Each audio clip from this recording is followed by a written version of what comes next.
అందుకే ఇక్కడ చెబుతూ ఉన్నాడు, నువ్వు ఆ పరమేశ్వర స్వరూపాన్ని ఎలా అయినా సరే అర్చించు. నువ్వు ఎలా అర్చించినప్పటికీ కూడా మాకు ఏ రకమైనటువంటి ఇబ్బంది లేదు. నీ ఇష్టం వచ్చినటువంటి రూపంలో నువ్వు అర్చన చేయి, మేమేం కాదనలేదు. పరమేశ్వర స్వరూపానికి 2 రూపాలు ఉన్నాయి అన్నాం. ఏమిటి అంటే సాకారము, నిరాకారము అన్నాం.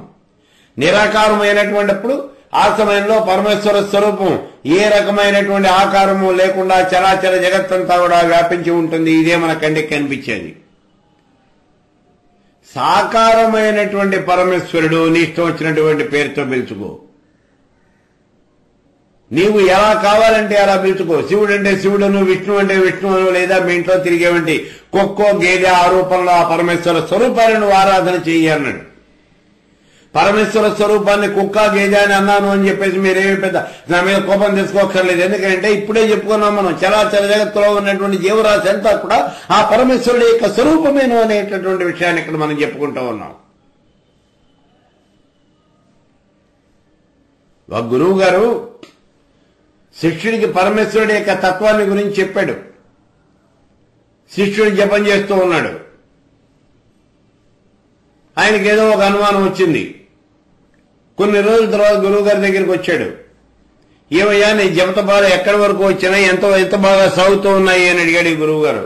అప్పుడు ఈ శిష్యుడు చెప్తాడు, స్వామి మీరు చెప్పినవన్నీ బాగానే ఉన్నాయి, నేను జపం చేస్తూనే ఉన్నాను. పరమేశ్వర తత్వాన్ని సాధించడానికి, దాని గురించి తెలుసుకోవడానికి నేను ప్రయత్నం అనేది చేస్తున్నాను. కానీ నేను జపం చేస్తూ ఉన్నప్పుడు మా ఇంట్లో ఉన్నటువంటి గేదె నా కళ్ళ ముందు వచ్చి నుంచుంటోంది అన్నాడు. నవ్వేశాడు గురువు గారు. నవ్వేసి అప్పుడు పరమేశ్వర స్వరూపము అంటే ఇదిగో దాని యొక్క సాకారము అనేది ఈ గేదె. నిరాకారుడైనటువంటి వాడు పరమేశ్వరుడు.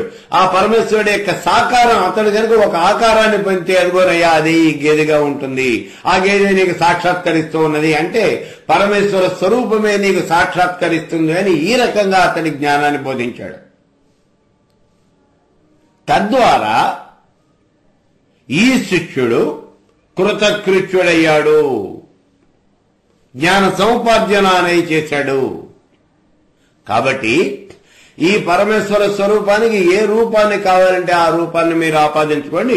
అందులో తేడా అనేటటువంటిది, అనుమానము అనేటటువంటిది, అభ్యంతరము అనేటువంటిది ఏది కూడా లేదు అనేటటువంటి విషయాన్ని ఇక్కడ చెప్తూ ఉన్నారు.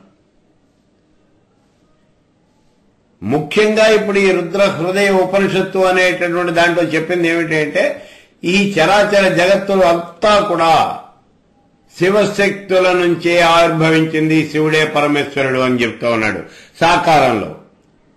కానీ మళ్ళీ వెంటనే చెప్తూ ఉన్నాడు చూడండి, శివకేశవులకి అవేదము, వీళ్ళిద్దరికి కూడా ఏ రకంగానూ తేడా అనేది లేదయ్యా, వీళ్ళిద్దరూ ఒకటేను, కాబట్టి వీళ్ళిద్దరిలోనూ కూడా భేదం ఉన్నది అని ముందు మీరు కొట్టుకోవద్దు అని చెప్తూ ఉన్నాడు.